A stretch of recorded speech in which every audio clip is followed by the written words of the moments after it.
llevar en nuestra pizarra, así que vamos a estar atentos hoy día. Porque vamos a ver más bacterias, en este caso, Mycobacterium, Clostridium, y algunas características generales de Mycobacterium y Pseudomonas. Solo algunas características. Vamos a empezar en todas las Mycobacterias y Clostridium. Tenemos que se puede escuchar. La tuberculosis es una de las enfermedades infecciosas causadas por bacterias que a más personas les ocasiona la muerte cada año. En Colombia, aproximadamente 200.000 personas se infectan y 1.000 mueren anualmente. Antioquia, Valle del Cauca y Bogotá contribuyen el 40% de todos los casos en el país.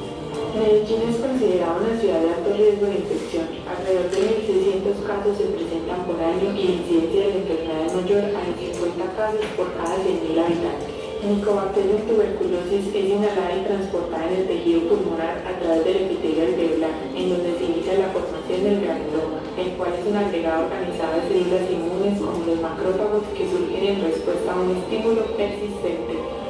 Muchas otras células participan en el granuloma como son las neutrófilas, dendríticas, células B, células T, natural killer y fibroblastos.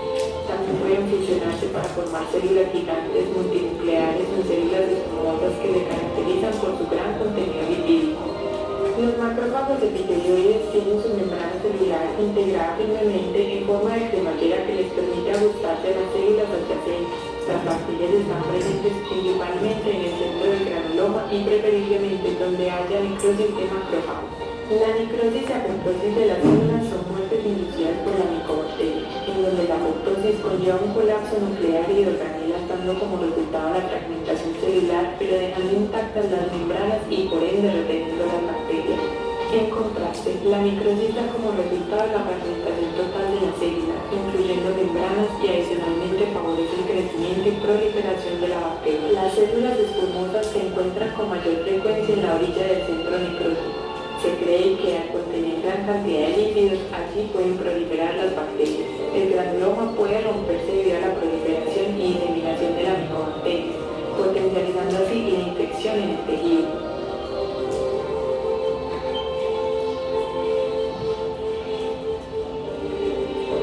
Mycobacterium tuberculosis, el agente causante de esta infección, tiene un complejo ciclo de vida y una excelente capacidad de adaptación metabólica dentro de los bebés.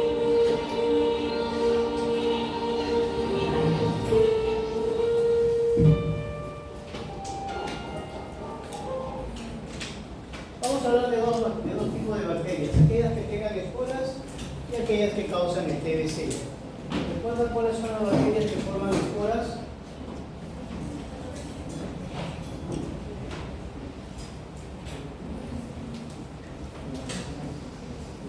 Bacilos Clostridium. ¿Quién es la bacteria que causa el TBC? Mycobacterium tuberculosis. Y hablando de Mycobacterium, ¿cuál será la respuesta a esta pregunta?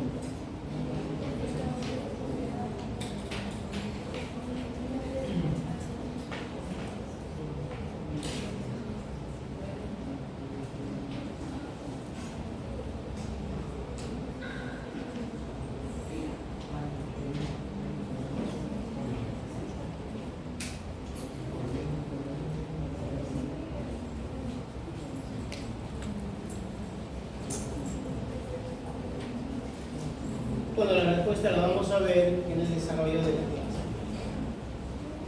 Dentro de las características que tiene el Mycobacterium, podemos mencionar que, sin embargo, a pesar de ser gram positivas, no se tiñen con gram.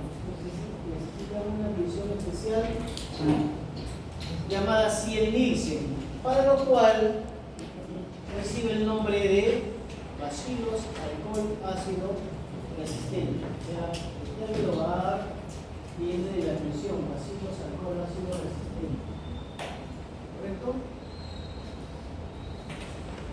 Cuando se hace un cultivo de esta bacteria, puede demorar desde 42 hasta 60 días.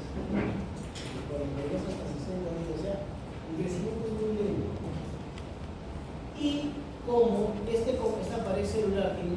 líquidos, hasta un 60%, es ahí donde radica uno de los factores de virulencia, o sea, lo que le permite escapar al control. Hay dos tipos de helicobacterium, más conocido como es el Bacterium tuberculosis y un Helicobacterium leprae, que causa la enfermedad lepra o lepra linfomatosa. Bien. Pero vamos a centrarnos un poco más en el TBC. Ahí está la pared celular. En esta pared celular tenemos el lipoarábigo manano, el cual es responsable de evitar la formación del fagolisosoma. Y si ustedes recuerdan que lo que es la fagocitosis, la formación del fagolisosoma causa la destrucción de la célula. Entonces lo que hace este compuesto es, junto con los líquidos, evitar la formación del fagolisosoma.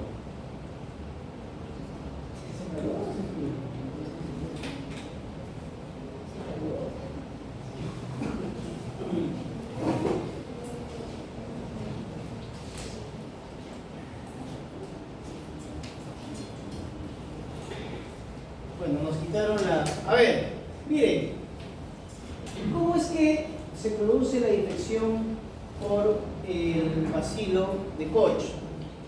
Primero tiene que haber una persona enferma, correcto, que tenga los síntomas y que además esta persona de repente esté hablando o esté tosiendo. Cuando habla o tose, ¿qué expulsa? Gotitas. ¿Y en esas gotitas qué están? Entonces, ¿cómo van a ingresar estas bacterias al nuevo paciente? Por las vías. ¿Hasta ahí estamos bien? Una vez que ingresa por las vías respiratorias, vamos a ver acá, este bacilo es reconocido por ¿quién? ¿Qué macrófagos? ¿Hasta ahí estamos bien? Entre el bacilo y el macrófago lo reconoce. Una vez que el macrófago lo reconoce, puede pasar dos cosas: que siga su proceso y lo destruya, o que el macrófago o que el bacilo resista y empieza a multiplicarse. ¿De acuerdo? ¿Qué hace el macrófago una vez que ha ingerido o ha fagocitado al bacilo? Pues necesita destruirlo. Para eso, lo que hace es producir una interleucina 12. El macrófago, ¿qué produce? ¿Hasta ahí estamos bien? No se pierdan, porque si no, ya fue. Esta interleucina 12 que ha producido el macrófago va a atraer a los linfocitos T, sobre todo a los colaboradores. ¿Cuáles son los linfocitos colaboradores? Los CD4. Bueno, entonces la interleucina atrae a los linfocitos TCD4. ¿Para qué atrae a los CD4? Para que estos se transformen en linfocitos colaboradores o helper 1, o sea, TH1, como ven acá. Vamos a sentarnos aquí. De nuevo, el macrófago con el bacilo produce, el cual genera la atracción de linfocitos que por acción de la interleucina 12 se transforman en TH. Hasta ahí está muy bien, ¿no? ¿Para qué sirve este TH1? O este linfocito TH1. Este linfocito va a producir otra citoquina llamada interferón gamma. acuerdo? O sea, ha hecho toda esta transformación para producir interferón gamma.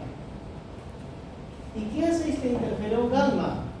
Pues actúa sobre el macrófago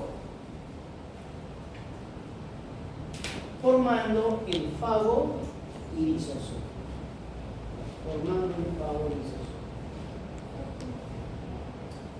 ¿Y qué hace el fago lisosoma? Destruye a la bacteria. Pero también este macrófago, cuando produjo la interleucina 12, también ha producido factor de necrosis tumoral. Factor de necrosis tumoral. Este factor que no está acá, este factor de necrosis tumoral que se ha producido, ¿va a qué? A activar la producción de óxido nítrico y de intermediarios del nitrógeno. De nuevo, el macrófago produjo interleucina 12 y factor de necrosis tumoral.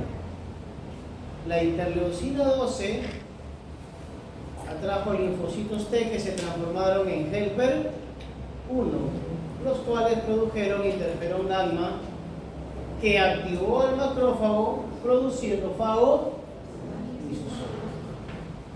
A la vez, el factor de necrosis tumoral que produjo el macrófago produjo la producción de óxido nítrico y factores intermediarios del nitrógeno.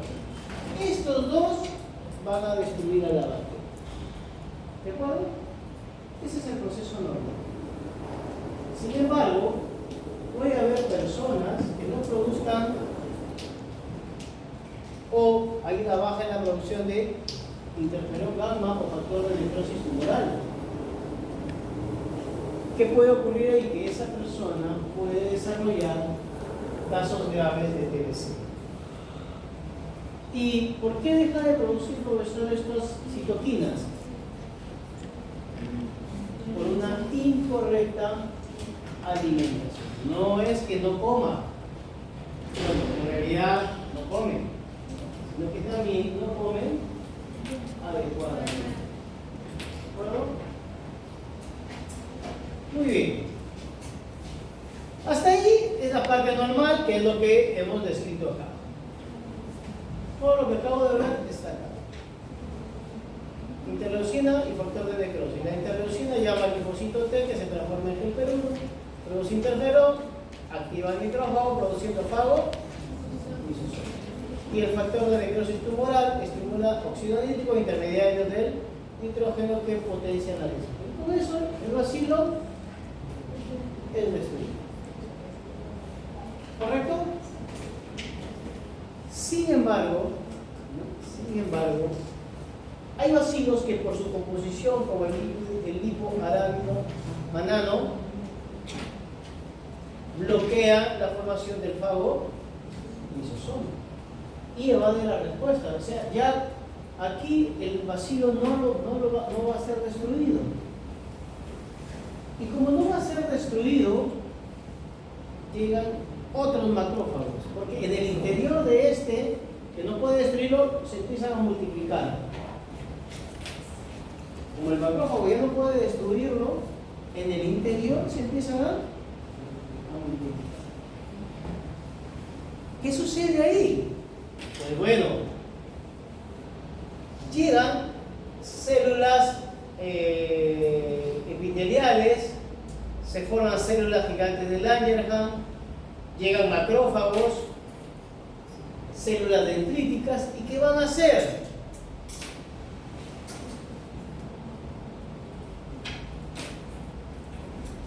Van a aislar a los macrófagos o los bacilos y los empiezan a encerrar.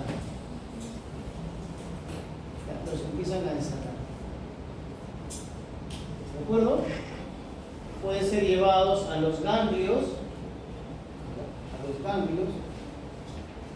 y intentan encerrarlos. Porque el primer mecanismo de defensa ya falló. Los macrófagos no han podido destruirlos. Entonces, ¿qué hace el cuerpo? Intenta aislar a ese grupo de bacterias. ¿De acuerdo? Rodeándose de linfocitos T, linfocitos B, y en el interior están los macrófagos con los bacilos. Estos le van a dar una apariencia de como queso, dicen, amarillento. Por eso, a esta estructura que se está formando se le llama granuloma caseoso. Granuloma caseoso. Un granuloma caseoso es una reacción del mismo cuerpo aislando ¿a quién? A los macrófagos en cuyo interior se encuentran los bacilos. O sea, intenta aislarlos para que no se diseminen. ¿De acuerdo? Por eso, ahí vemos, los granulomas impiden la diseminación de las bacterias. ¿Ya? ¿Qué puede ocurrir acá? Que depende del granuloma se forma tan chiquito porque hay pocas bacterias y las destruyen el todo. O pueden aislarlo y quedarse ahí las bacilos por un buen tiempo. La persona no desarrolla síntomas, pero tiene el interior de sus pulmones dando bacilos. Y ahí se llama un paciente en estado de latencia. Tiene el bacilo, pero no desarrolla.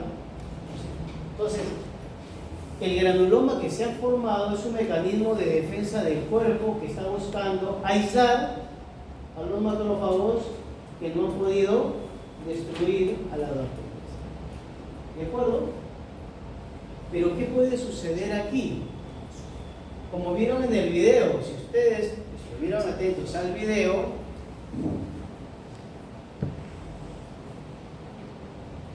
la tuberculosis es una de las enfermedades dichas del centro necrótico. Se cree que contiene gran cantidad. ese es un granuloma. Y ven esos puntitos rojos que son los bacilos, que inicialmente estaban contenidos dentro del granuloma, ¿no? Macrófagos, células dendríticas, células de Langerhans, linfocitos B, linfocitos T han rodeado todo el granuloma. ¿Ya? Pero si lo contiene, ya, pero puede llegar un momento entre los bacilos, como ven ahí, ¿qué está sucediendo? Están saliéndose. Se empiezan a multiplicar y a multiplicar. ¿Ven? Hasta escapar del granuloma y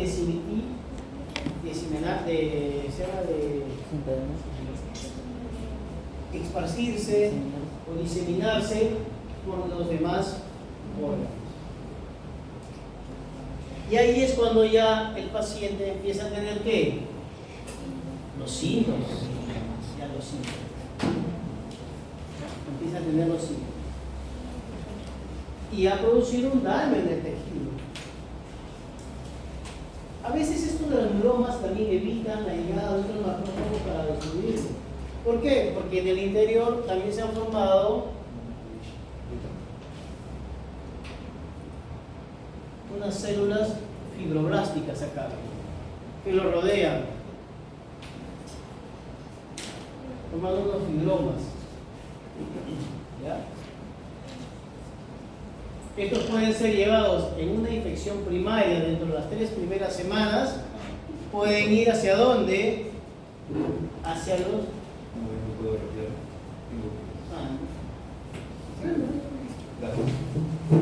Esto puede, dentro de las 3 primeras semanas, que se llama la infección inicial, estos pueden ser llevados hacia dónde?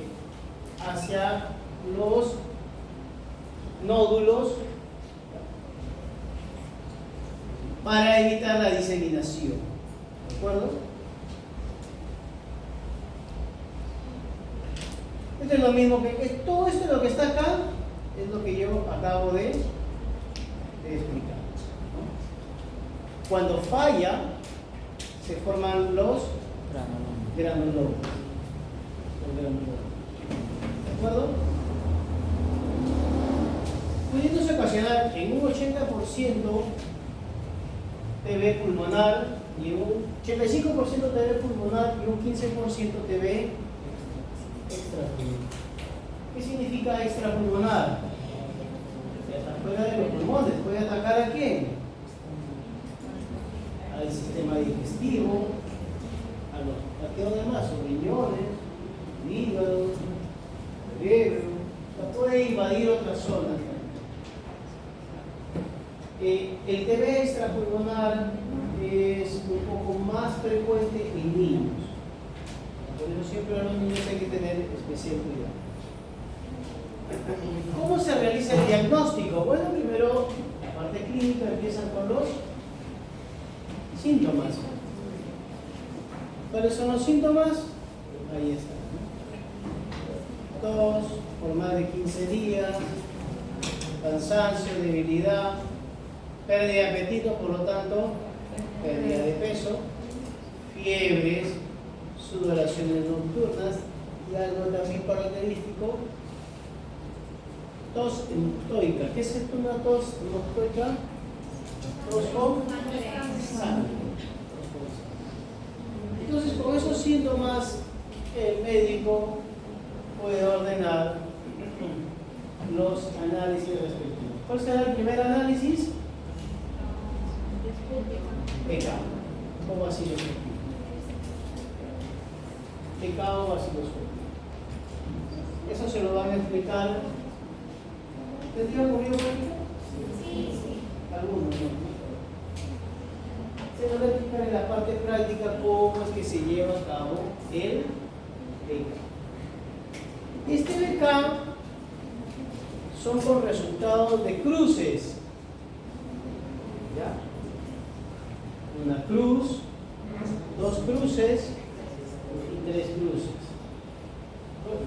Que tengas una cruz no significa que tengas poquito TBC, no, igual tienes TBC. Ah, no, es que tengo un poquito de TBC porque me salió una cruz. No, igualito tienes TBC. La diferencia en las cruces está en la cantidad de bacterias que haya en tu pulmón. Y la cantidad de bacterias va a depender mucho de si esa persona se ha tratado o lo ha dejado avanzar. ¿De acuerdo? Por ejemplo, acá hay un esputo de B, una persona con TBC, y este es su BK. Este es BK de tres cruces. Ya le vamos a explicar en la parte teórica por qué de tres. En práctica, siguiente análisis que pueden solicitar el médico: cultivo. La diferencia entre un BK y un cultivo es que en el BK tiñe tanto células vivas como muertas. En cambio, en un cultivo solo van a crecer células vivas. Muy útil, por ejemplo, para el control de tratamiento. Si una persona está recibiendo tratamiento, se supone que las bacterias van a morirse. Entonces solo van a crecer vivas. ¿Se va a explicar también la pregunta? Si el BK salió negativo, pero los rayos X salen anormales, se solicita un cultivo o también una prueba molecular que vamos a ver más adelante. ¿Por qué? Porque una de las desventajas que hay en el cultivo es que demora, ¿cuánto le dije? Casi 2 meses, 45 hasta 60 días. 45 hasta 60 días. Muy útil para muestras paucibacilarias, o sea, donde haya habido un recuento de poquitas bacterias, TB extrapulmonar, TB infantil o pacientes con comorbilidad. El otro análisis es el análisis de PCR, llamado GenExpert. Se utiliza acá en el laboratorio de referencia de el hospital regional.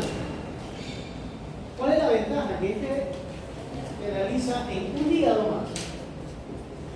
Además de que le va a determinar si ese paciente tiene bacilos con resistencia a los antibióticos.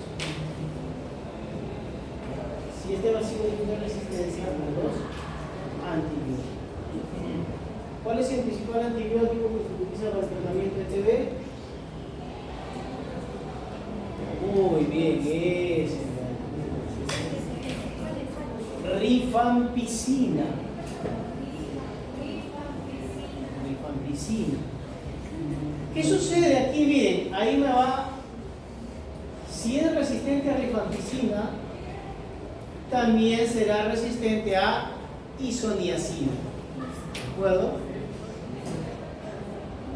Si es resistente a rifampicina, también será resistente a isoniazida. ¿De acuerdo?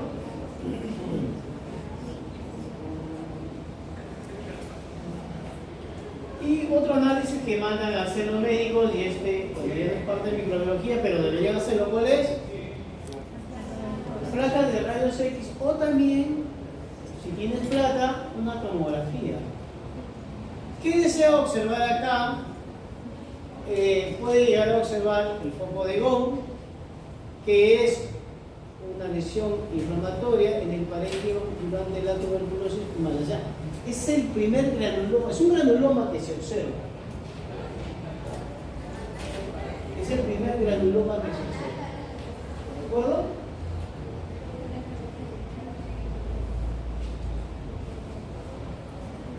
¿Por qué? Porque les había dicho que estas bacterias que evaden son llevadas a los ganglios linfáticos, ¿no?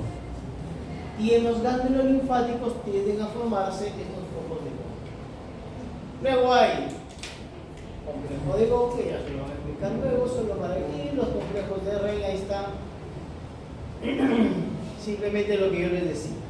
O si tienes plata, por ejemplo, en este pulmón, según el neumólogo, esta mancha oscura es la afectación que tiene con el granuloma que se observa dañado por el micobacterio. Y para más, aquí van a observar una tomografía y esta parte blanquecina que se ve es el daño que ha sufrido el pulmón. Justamente es el pulmón de acá, justamente en esta zona. Se supone, mira, el médico ha leído y ve esta placa que es anormal, pero el BK sale negativo, pueden ordenar un PCR o puede usar un PCR, dependiendo si hay o no el tiempo, los materiales, ¿correcto?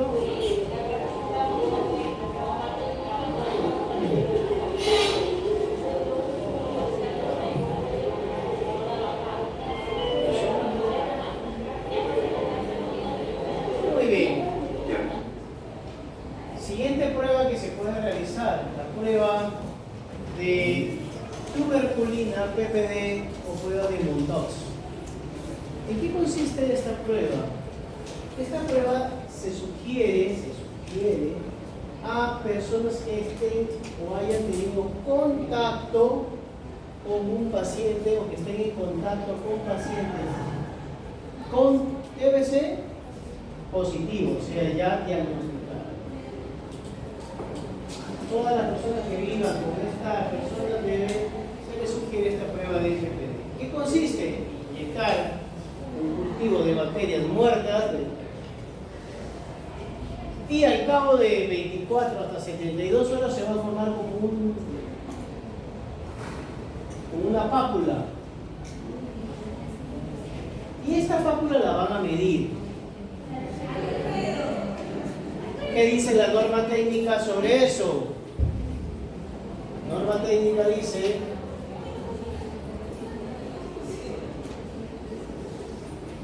Se considera positivo si el diámetro de duración es de 10 a más para la población en general. En personas con inmunodeficiencias, el valor es de 5 a más. Por ejemplo, una persona con diabetes y más, personas con VIH, ¿de acuerdo? ¿Qué sucede si resulta positivo? Si resulta positivo, la norma técnica también me da algunos alcances. Por ejemplo, niños menores de 5 años que son contactos en caso de TB pulmonar deben recibir tratamiento. ¿De acuerdo? O sea, si un niño con un PPD, niño menor de 5 años, con PPD menor de 10 milímetros, ¿recibe o no recibe tratamiento? Sí recibe tratamiento. ¿Por qué lo indicaron, no? Menores de 5 años reciben tratamiento, sí o sí. ¿Ya? Este es otro caso, no incluye el PPD. De 5 años a más, o sea, niños de 5 que sean contacto de caso de TB pulmonar con confirmación bacteriológica, o sea, conjuntivo, esas personas también van a recibir tratamiento. Pero acá lo que nos interesa con el PPD, personas con PPD de más de 10 reciben tratamiento. ¿De acuerdo? Entre otras cosas. Entonces, este es en el caso del PPD. Por lo tanto, volvemos a la primera pregunta.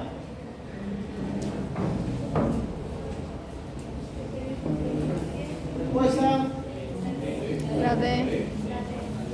10. ¿Y si hubiera sido una persona con VIH? 5.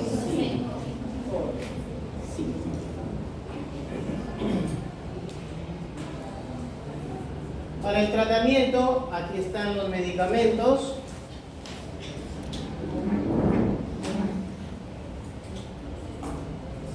Isoniazida, rifampicina, niacinamida y etam, los 4 primeros.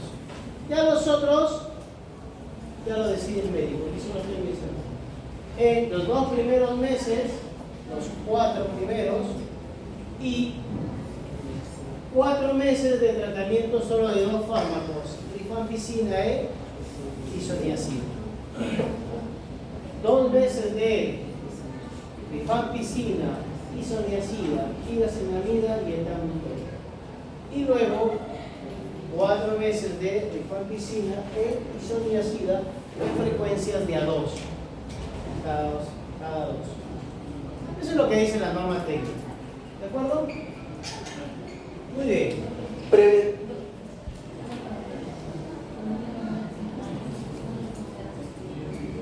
¿Y PPD? No, ellos. O sea, un niño de 5 años, sea cual sea el PPD que le salga, igual es positivo, es donde inician tratamiento. El esquema 1, bueno, solo me centro en el esquema 1 nada más, ¿no? ¿Cuál es el esquema 1? 2 meses de rifampicina, isoniazida, niacinamida y etamidol. 2 meses de, perdón, y 4 meses de rifampicina y isoniazida. Frecuencias de A2. A ver esta pregunta. ¿Va a dar positivo? ¿Qué significa va a dar positivo?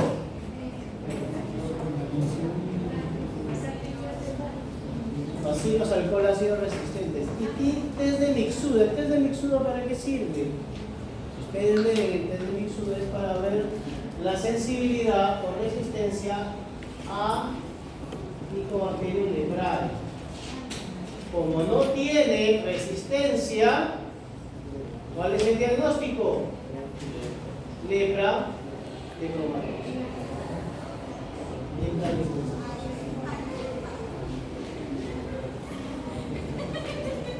Si Siguiente pregunta.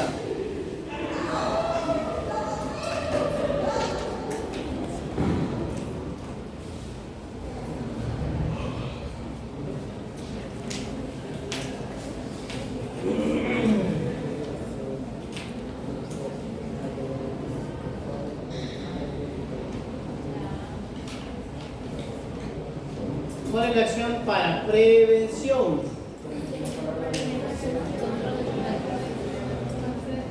¿Cuál es la...? Ya está. Prevención.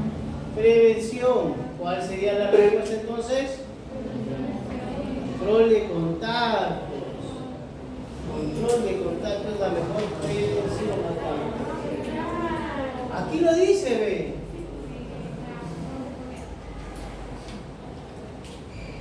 A ver, ¿y esto? También lo he hablado hace ratito.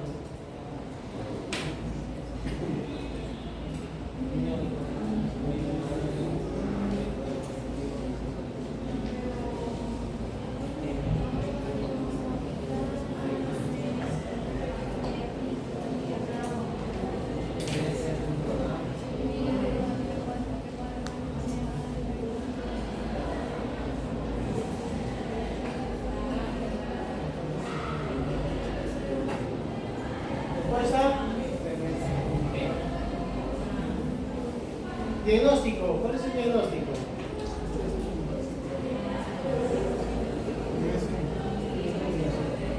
A ver, ¿qué dice un niño de 4 años? El niño ya debe recibir tratamiento, ¿no? ¿Qué esquema? 1. ¿Dónde hay un esquema 1? Ahí está. No hay más. Obviamente su diagnóstico es TBC. La radiografía lo indica, ¿ve?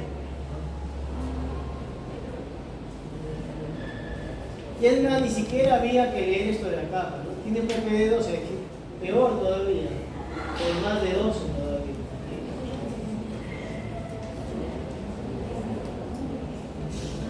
Acá.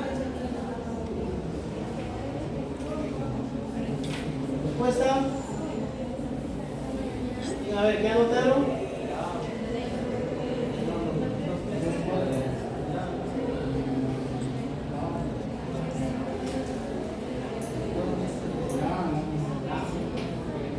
¿Qué dicen sus apuntes? Claro.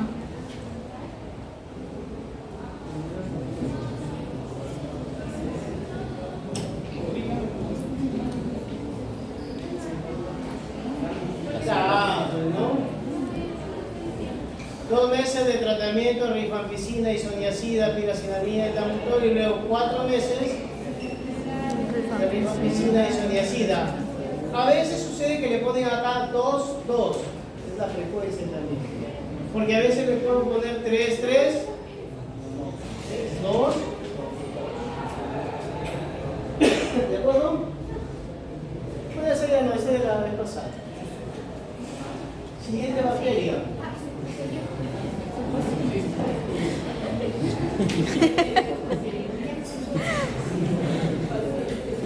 Parece que estuviera poseído, ¿no? ¿Quién es? Este es un paciente que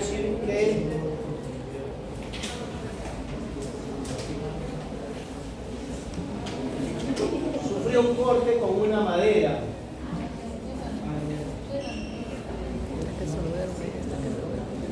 Y el síntoma que se presenta ahí es un opistótono. ¿Ok? Opistótono. Por lo tanto, ¿qué tiene este paciente? Tétano.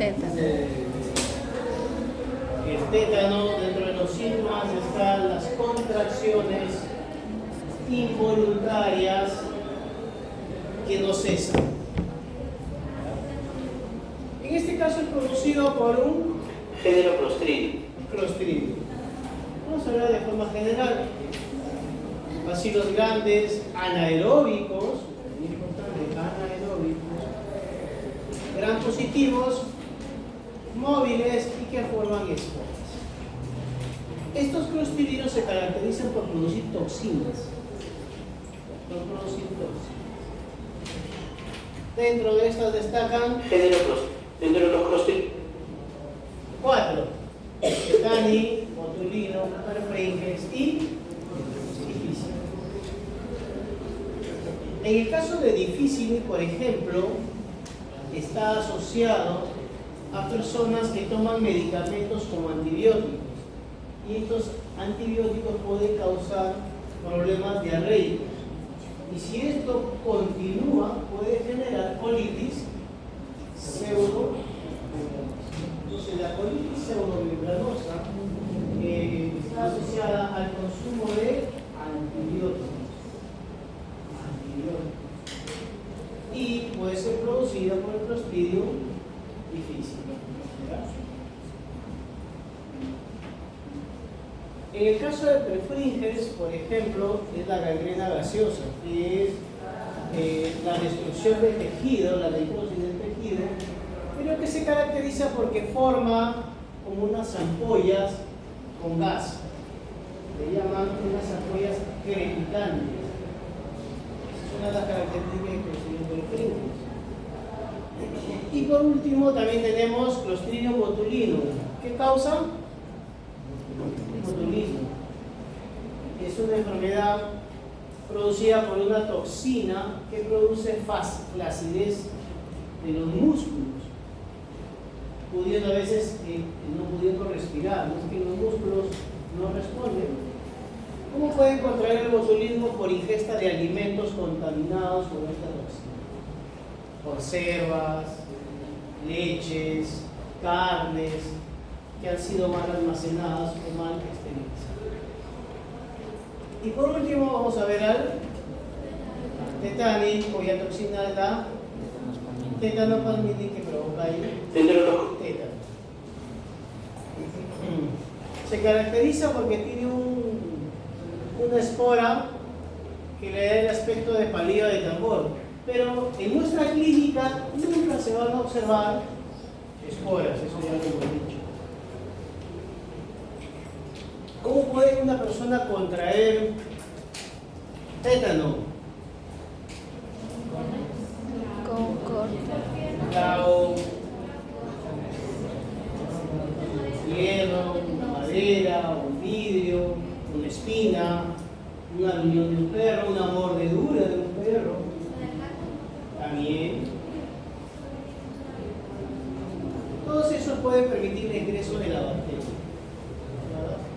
Si esta bacteria tiene la capacidad de producir toxinas, puede generarle el tétano. Sin embargo, a muchos de nosotros, no puedo decir a todos, nos han vacunado contra el tétano, ¿no? Pero en realidad no nos coloca la vacuna de bacterias, sino contra la toxina.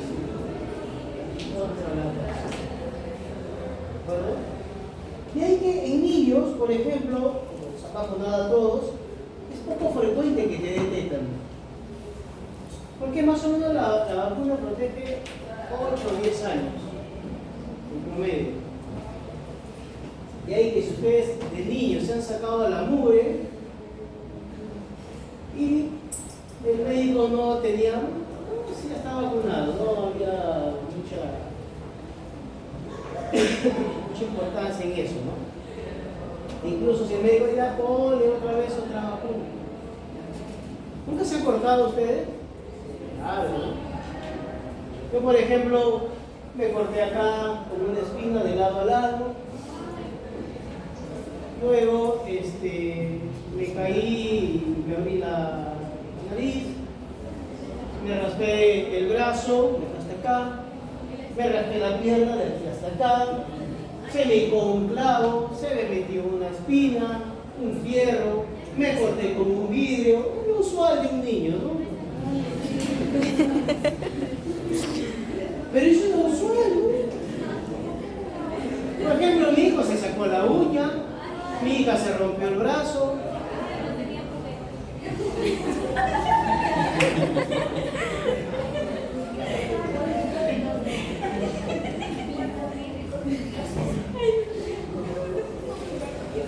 Y cuando me llevaron, me dijeron, no, necesitan, no, ya estaba pegado contra el tema.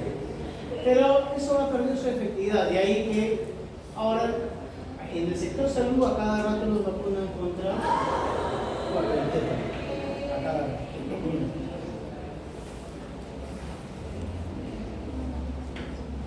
Bueno, ¿qué sucede? Hay unos neurotransmisores como la glicina y el ácido gamma aminobutírico que provocan el control normal del arco reflejo. Lo normal, contracción, relajación. Para que se produzca la relajación,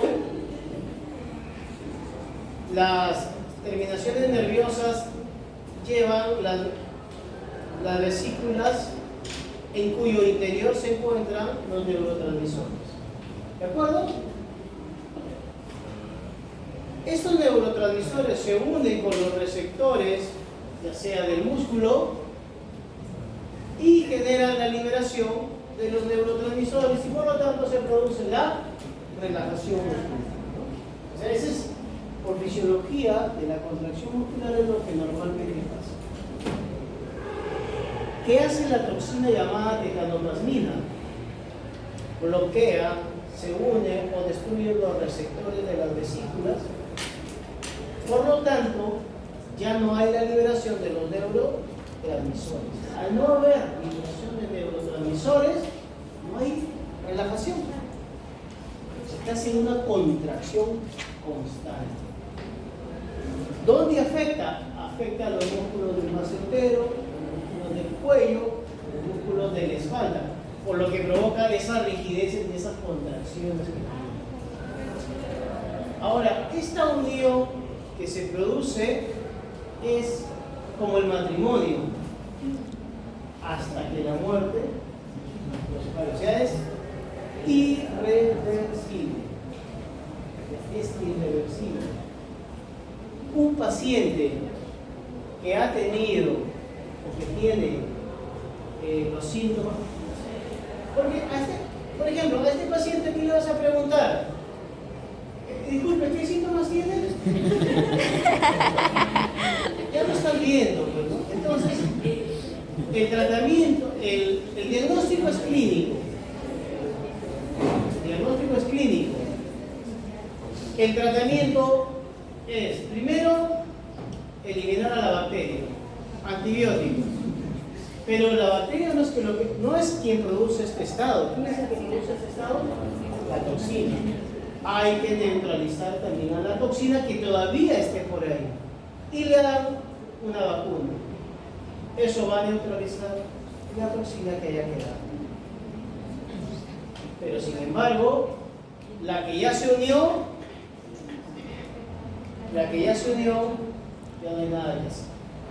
¿Qué es lo que hay que hacer? Como dice acá, esperar que el cuerpo solito busque nuevas estructuras sin nada.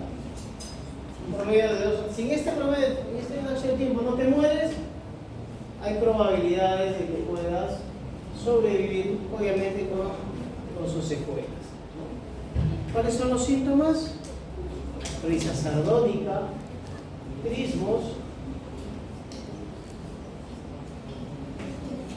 y lo que le manifesté ahí, opistótica, ¿no? Esto también se da en niños. ¿Por qué? Porque cuando le cortaron el cordón umbilical, probablemente lo hayan hecho con un material que no haya estado desinfectado.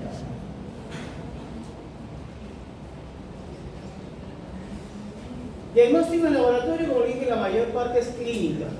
Sin embargo, si se quiere, se puede hacer un cultivo oral, difícil de encontrarlo, o también se puede hacer un cultivo, que es también difícil, tiene un solo 30% de encontrarlo, ¿no? La mayor parte del diagnóstico es clínico. ¿De acuerdo? Y por último, vamos a ver las dos bacterias, como son Helicobacter. 2/3 partes de las personas tienen Helicobacter. Algunas las desarrollan, otros no. ¿Quiénes son susceptibles de tener Helicobacter? Aquellos que tengan úlceras. Úlceras.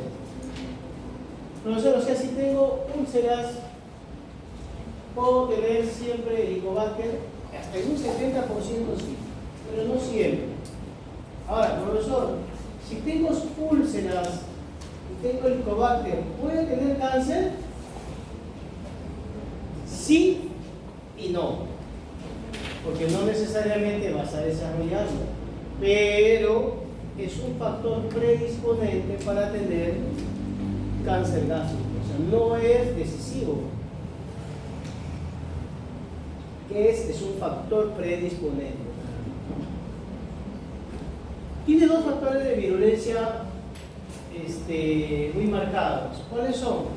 Los flagelos, que le permiten la movilidad para colonizar, y una enzima llamada ureasa. Esta ureasa cambia el pH del estómago a un pH alcalino, casi neutro. ¿Sabiendo que cuál es el pH del estómago? Ácido, 1 a 2, y lo cambia hasta 6, 7.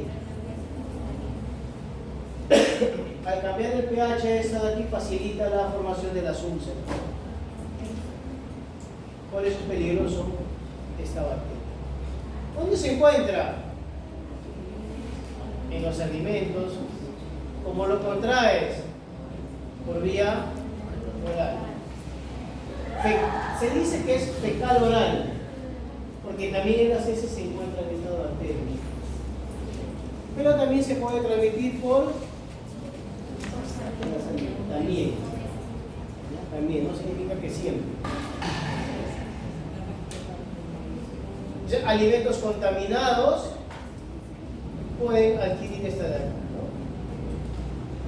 También la bacteria puede adquirirse en la niñez y luego desarrollarse más adelante.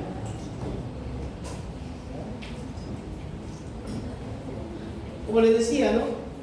De casi de todas las personas que tengan úlceras, hasta un 70% presentan Helicobacter.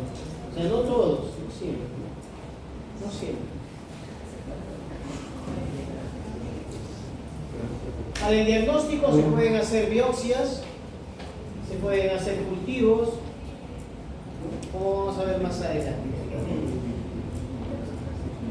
¿Qué factores de virulencia tiene? Aparte de toda la carga genética, como les dije, este es uno de los principales, la ureasa.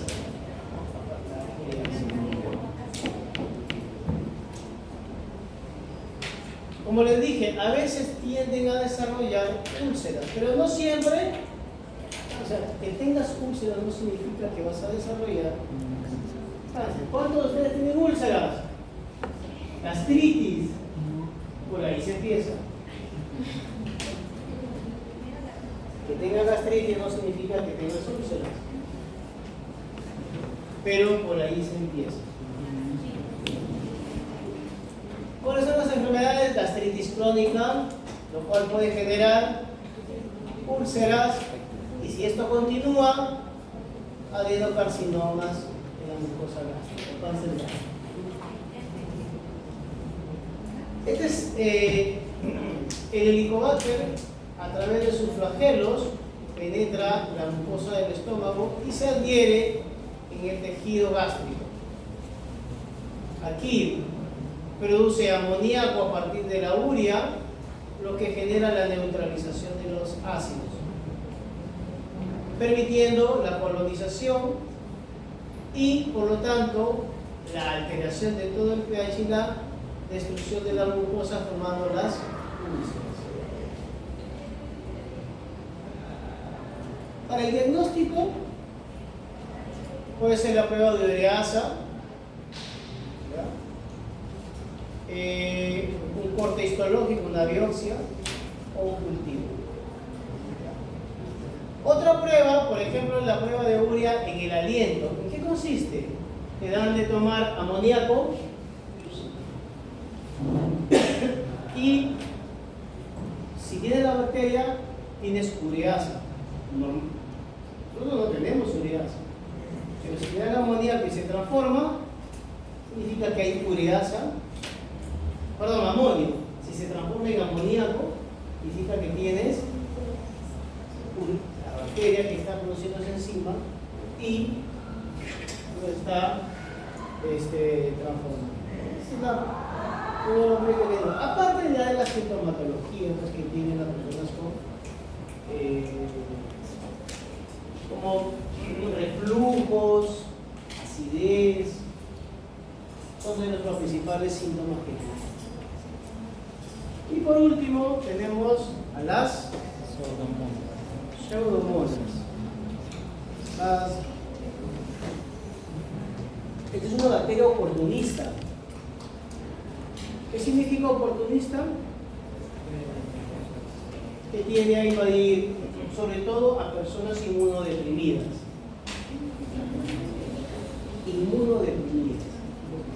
Son gram positivos dentro de la patógena de la pseudomona aeruginosa y es un agente de infecciones oportunista.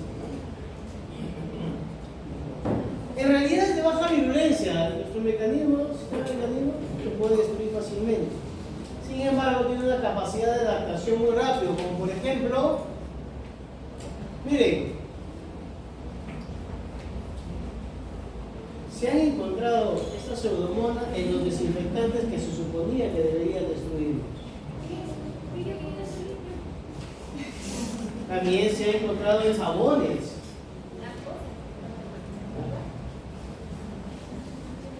Y como les dije, muchos de estos, por ser intrahospitalarios, tienen resistencia a gran variedad de antibióticos. De ahí la peligrosidad, porque miren, infectan a pacientes con UCI, también se invaden a personas que sufren quemaduras o heridas.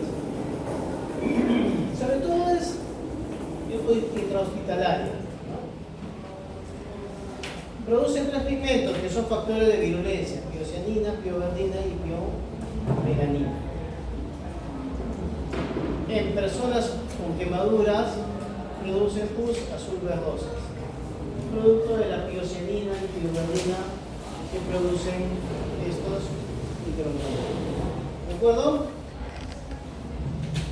Factores de virulencia muchos: piliflagelos que permiten la fijación y adherencia, sistema de secreción para inyectar algunas proteínas, ¿no? O toxinas, y toxinas como vanas, pero sobre todo esta de acá, la piocianina que inhibe los linfocitos, y las piocinas que son bacteriocinas, protegen los linfocitos. ¿A quién infecta? Puede causar bacterias, infección de quemados, hepatitis, neumonía, endocarditis, pero sobre todo aquí a personas con bajas laderas. Básicamente hay que realizar constante limpieza para prevenir a este tipo de microorganismos. Muy bien. ¿Alguna cuestión? ¿No hay cuestión?